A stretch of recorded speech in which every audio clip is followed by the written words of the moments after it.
Salut les amis, donc je reviens avec le petit coffret, la petite boîte pour ne plus se mettre en colère. Donc si vous êtes sujet à la colère, ça peut vous parler. Si vous avez des personnes autour de vous qui sont sujettes à ça, cette émotion forte, envahissante et prenante, n'hésitez pas à leur transférer la vidéo. Ça peut servir. Donc en fait c'est des petites cartes, conseils, qui permettent de prendre du recul sur ce sentiment de colère en l'occurrence, dans ce jeu, qui donne des clés aussi pour s'en défaire plus facilement. Alors, j'économise l'énergie de la colère et je l'utilise pour trouver des solutions. En fait, c'est faire un atout de cette énergie, parce que la colère, effectivement, c'est de l'énergie, une forte énergie. Donc, encore une fois, la colère est une gaspilleuse d'énergie. Tournons-la vers des objectifs efficaces et fructueux. Nous sommes porteurs d'énormes potentiels qui ne demandent qu'à se développer.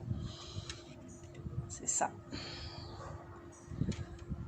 Donc j'économise l'énergie de la colère et je l'utilise pour trouver des solutions. Et bien sûr, les solutions existent, elles sont là.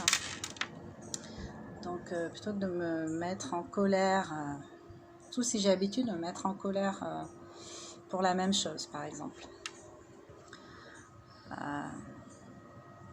J'essaie d'analyser, je vais peut-être pas pouvoir le faire dans le moment de la colère. Ça, c'est un exercice qui s'apprivoise avant.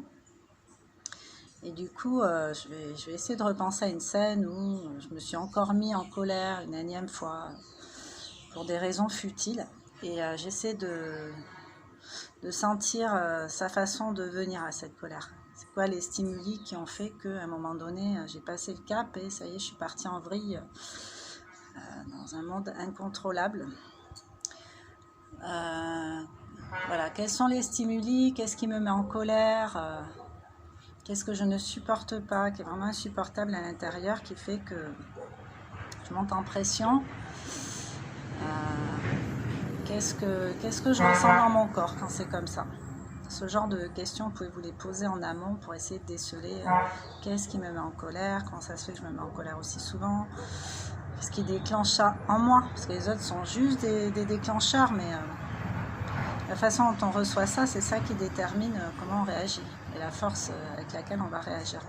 Donc comme c'est de l'énergie, la colère, j'essaie de me rappeler quand je suis en colère, je peux tout bazarder, je peux prendre des objets lourds, les jeter, enfin je peux faire plein de trucs en fait, mes forces elles sont décuplées. Donc cette énergie-là que j'ai à ce moment-là, qu'est-ce que je pourrais faire? Comment je pourrais la transformer pour la mettre à mon service à ce moment-là? Peut-être aller courir, se taper un 100 mètres ou je sais pas, le truc que j'arrive pas à déplacer ordinairement, peut-être c'est le moment de le faire. Enfin voilà, mais tout ça, évidemment, c'est pas quand vous êtes en colère que vous pouvez gérer ça. Mais essayez de faire cet exercice hors des temps de colère et observez votre colère, ce qu'elle vous raconte de vous, tout simplement.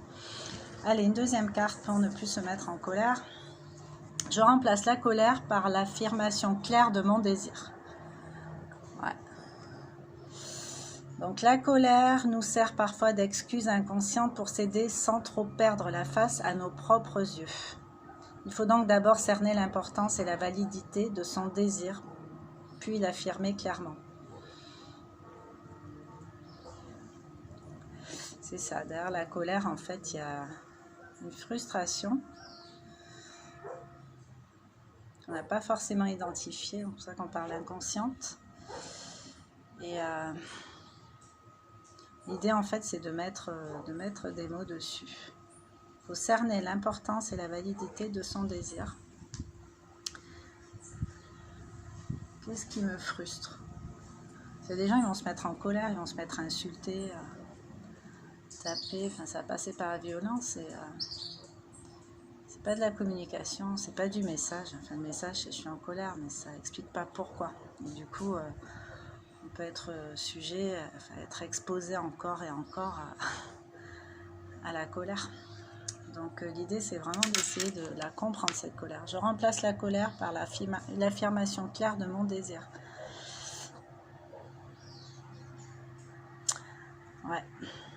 La colère, ça peut être un choix facile, par habitude, manque d'arguments, ce genre de choses.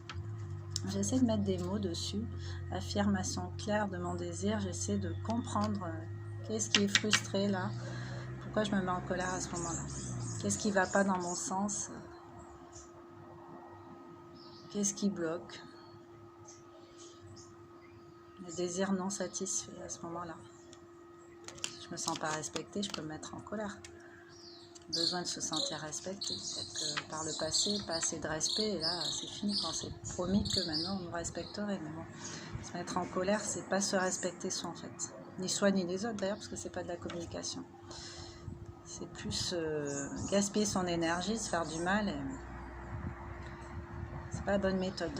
Mais en même temps, c'est naturel, c'est humain. Mais l'idée, c'est de s'apaiser avec ça, qu'elle prenne pas trop de place. On peut être en colère, mais on peut aussi avoir une colère un peu froide et dire les choses comme elles sont, mais sans lever le ton et sans insulte.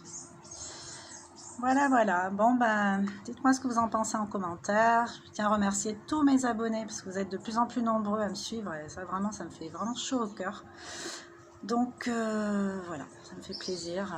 Je peux enfin exploiter tous mes petits jeux. Puis du coup, j'en ai racheté d'autres, une petite boîte que je trouve vraiment géniale, qui vont à l'essentiel, qui nous permettent d'élargir nos angles de vue, mais bon, pas que, hein, il y a plein de jeux que j'aime bien exploiter ici sur la chaîne. Si ça peut vous faire du bien, ben, tant mieux. Voilà, je vous embrasse, à bientôt, bonne journée. Ciao.